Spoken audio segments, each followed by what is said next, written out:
تازہ ترین ویڈیوز کے لیے چینل کو سبسکرائب کر کے بیل آئیکن اور آل نوٹیفیکیشن پر کلک کریں تاکہ آپ کو ملے ہر اپڈیٹ سب سے پہلے۔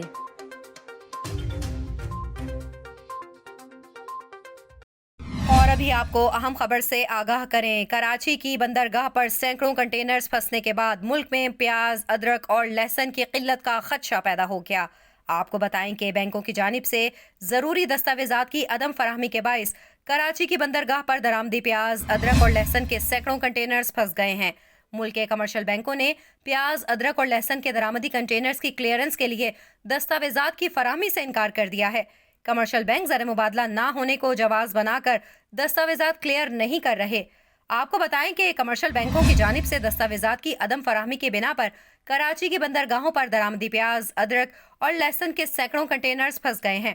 اس وقت کراچی پورٹ اور پورٹ قاسم پر پیاز کے 250، لہسن کے 104 اور ادرک کے 63 کنٹینرز پھنسے ہوئے ہیں اور ان کی مجموعی مالیت $55 لاکھ کے لگ بھگ ہے۔ بندرگاہوں پر پھنسی درآمدی پیاز، لہسن اور ادرک بازاروں تک نہ پہنچی تو ان کی قیمتوں میں مزید اضافہ ہوگا۔ درآمد کنندگان کا کہنا ہے کہ مارکیٹ میں پیاز کی پہلے ہی قیمت $175 فی کلو ہے۔ کنٹینرز بروقت ریلیز نہ ہوئے تو اس کی ہول سیل قیمت میں $50 سے $80 فی کلو تک اضافے کا خدشہ ہے۔